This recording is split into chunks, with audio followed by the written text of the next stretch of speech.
but it's my destiny to be the king of pain. Hello. Today I'd like to talk about pain and pain management. Surgery is not really indicated for Ehlers-Danlos Syndrome patients. If it is effective, it's often not for long, and if it's ineffective, it's often with consequences that are usually a little bit worse than the original surgery, or at least that's what I've seen in my research and in my experience. But a lot of EDSers seem to be preoccupied with the idea of getting out of pain because it is a disorder that involves chronic pain. And a lot of people seem to say, I just want to have a normal day and I want to be out of pain. But I don't know that it's realistic to compare yourself.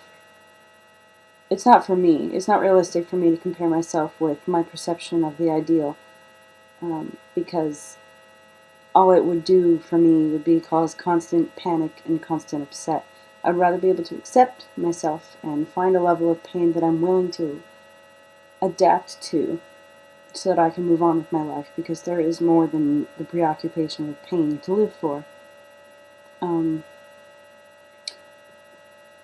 Pain medications are intense, and the come down from that can make it worse, in my opinion, whether by addiction, by tolerance, or just by the nature of the medicine itself.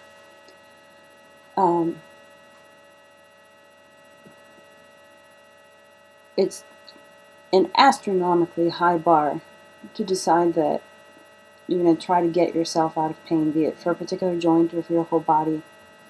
And I think a reduction in pain is a much more reasonable and realistic objective.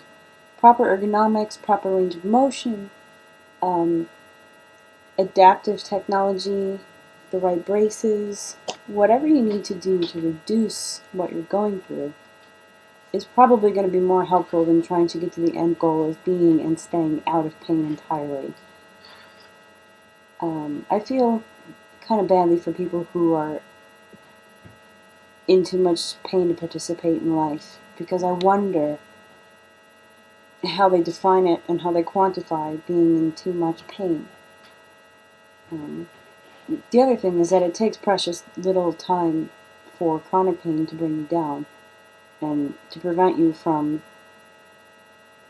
allowing yourself the ambition of life and life activities. So it's a lifelong process, whether you take it joint by joint or you take it pain level by pain level and try to establish your own baseline. However you approach it, it's a lifelong process because it's a lifelong disorder. For me, I may as well get started. I've got things to do, and there are parts of my life that do not need to be interrupted by physical disability.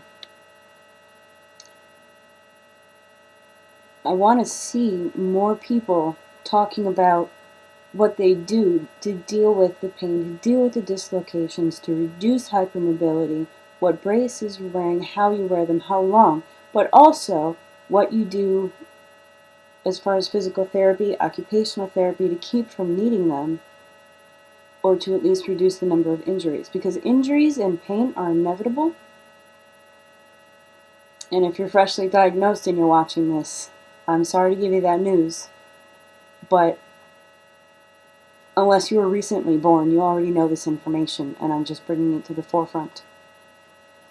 I wish you all the best, and I look forward to hearing more about what you do to deal with the pain rather than how it precludes you, because the lifestyle impact is going to be there.